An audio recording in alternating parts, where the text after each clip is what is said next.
कहीं डहा तकेगा डहेलू सही आंखें सहारी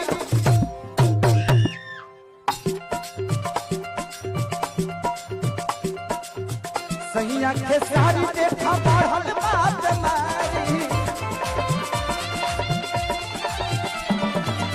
आई हमारा बड़का भैया रमेश भैया की तरफ से ढेर सारा पुरस्कार आशीर्वाद के रूप में स्वीकार किया। जो उमा शंकर भैया कहनी है भगवान उमा शंकर भैया के उम्र में हमारा उम्र से 10 बारी काट के डाल दो जैसे ही हमने बहिन सन के शादी कराओ और ऐसे ही हमने के लाखों करोड़ों की संख्या में आके उमा शंकर भैया के प्यार पाके आई कर नमक रोटी खा के हमनियों के जाके छूटा चली जा। हृदय भाई तनी एक बार और आ जाई हो सही आंखें साथ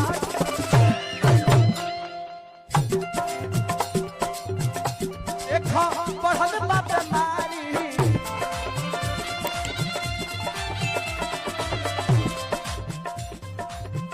नहीं तू जइब कैसे माई के दुआरी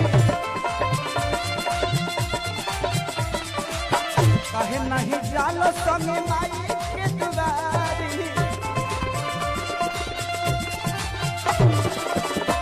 और कहती है ये भारती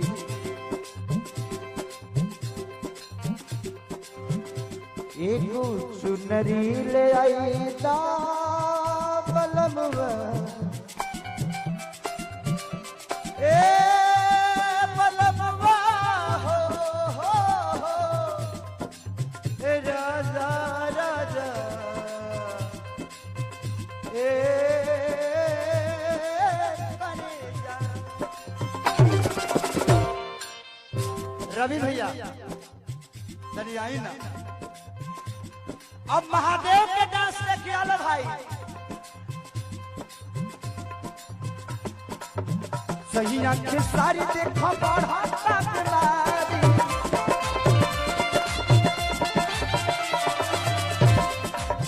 संगे तू नहीं जाइब माई के दुआरी। ए भारती रवि भैया से तोहरे हाइट मिलता तनी दोनों जनी घेर के रवि भैया कैसा नचा दलो कि यहाँ के रोग ठीक हो जाओ। सही आंखें सारी देखा बढ़ाता तुम्हारी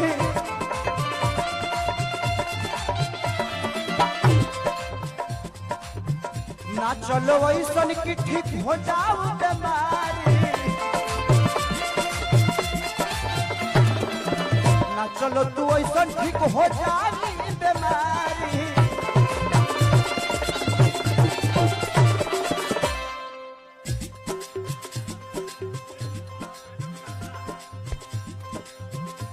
सजनिया सर धराई दा बलमवा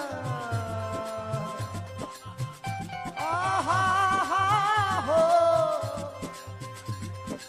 मानी हमारे उमा शंकर भैया के तरफ से हम चाहे कि भैया हमनी के रहुआ पैसा मत इतना रहुआ पैसा खर्चा कर दिले बनी कि शायद हमारा वहां तक इंडिया के कोनो कोना में ऐसा के हुमाई के लाल ना होई जवन की इतना खर्चा और गरीब बेटी सन के बियाह करा दे।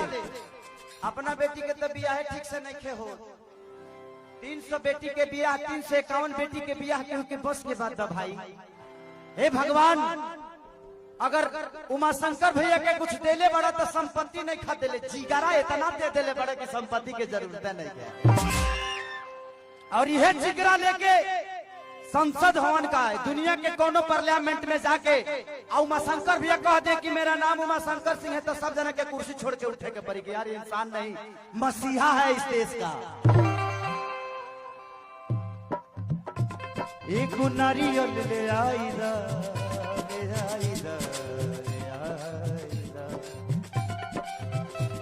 एक नारियल ले आई दा बलमवा ए बलमवा हो एक नारियल ले आई दा बलमवा जाइब हरे धाम